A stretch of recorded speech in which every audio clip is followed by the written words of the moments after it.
letting go.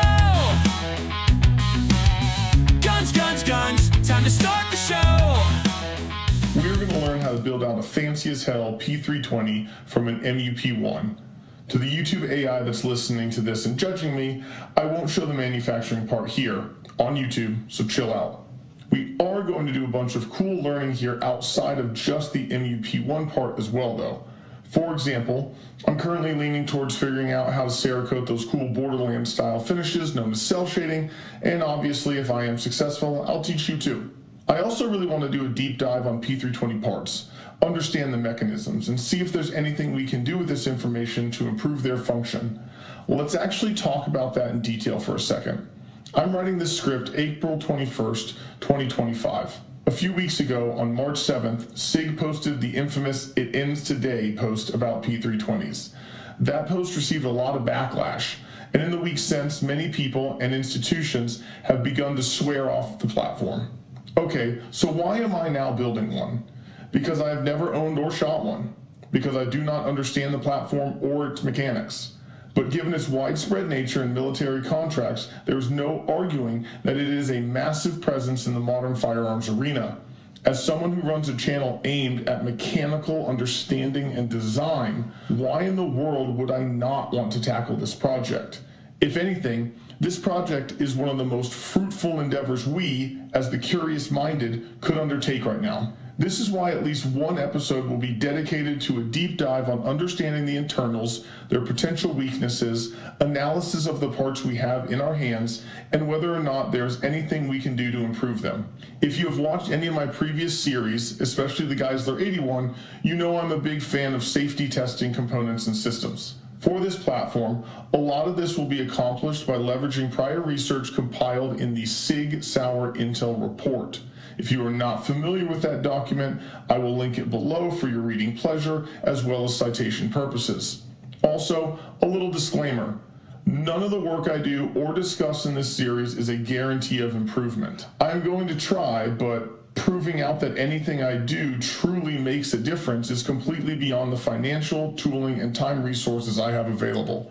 Heck, it wouldn't even be possible with work being done to just a single firearm to prove anything.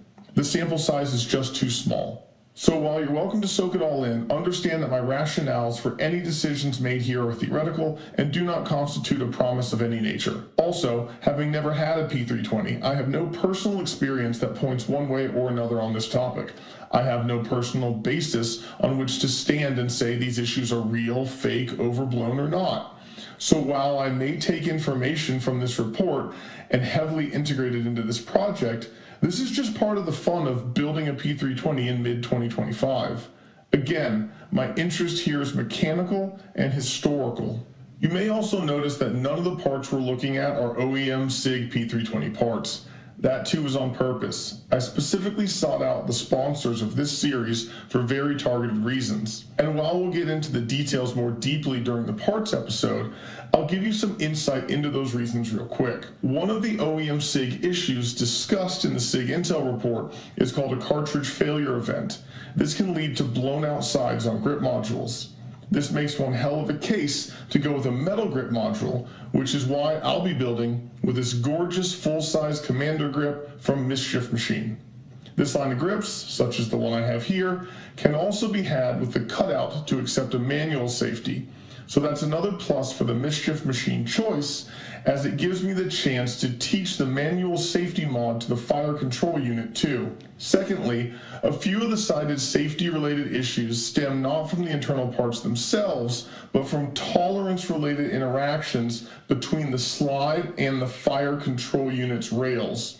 Therefore, going with a custom slide manufacturer that holds exacting tolerances, thus hopefully minimizing any issues in this area, seemed like a great choice too. Enter FDez Werx. Not only is this slide beautiful and will give us a lot of nooks and crannies to maximize the impact of our cell shading finish, but it also fits that desire for tight tolerances to a T. So a big thank you to both of our sponsors for this series, and don't forget to like and subscribe so that you too can be on a watch list. Right about now, you might be asking yourself if this series will even remotely pertain to a P320 given all these aftermarket parts. Yes, we do have a little bit of a problem akin to the ship of Theseus going on. At which point have you replaced so many P320 parts, including the chassis manufacturer of the fire control unit, that what you're left with is no longer really a P320? You're right to wonder.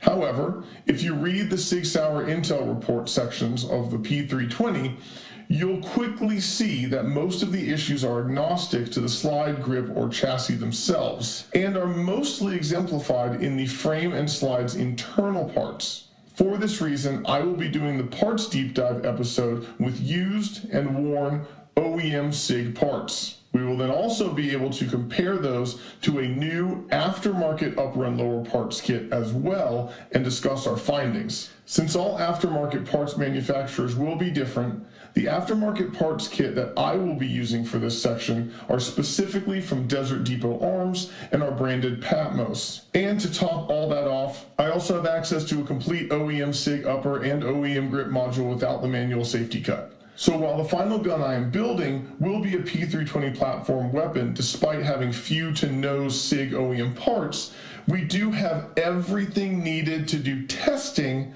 at the OEM side of the spectrum as well, minus an OEM fire control group, of course, since we're building an MUP-1. So don't worry, I've thought about this ship of Theseus problem too, and believe I've still got the meat and potatoes of the discussion covered. Lastly, let's discuss what an MUP-1 even is. I kept this at the end of the video because I'd like to think most people watching this already know, but let's talk it out anyways just in case. P320s run off of what is called a fire control unit. It is a self-contained mechanical unit that holds all of the trigger mechanisms as well as many other parts, and is the part that is legally considered the gun. By creating this self-contained unit, a vast majority of the parts can be swapped to other hardware fairly effortlessly, such as different sized and calibered barrels and slides as well as grip modules. This is what makes the P320 be considered a highly modular firearm and was one of the requirements it had to meet to win its military contracts. MUP-1 is actually a trade name of an 80% version of the P320 fire control group that was originally made by JSD Supply. I am lucky that I actually have one of those originals to use for this series. Sadly, they stopped making and selling them quite a while ago. However, the nomenclature stuck around, and if you search for a bit, you will find that there are other manufacturers still making these 80% and using the MUP-1 nomenclature, so they are still an accessible platform to build as of mid-2025. Oh, and if you didn't know, the same entrepreneur behind JSD Supply is also behind Gideon Optics, so thematically, I have no choice but to put one of their optics on this build. Time to give the Mailbox of Death closed emitter style of red dot a try in the form of their new Mediator 2. Hopefully this sounds exciting to you. Keep your eyes peeled on this playlist, and I'll see you in the next episode.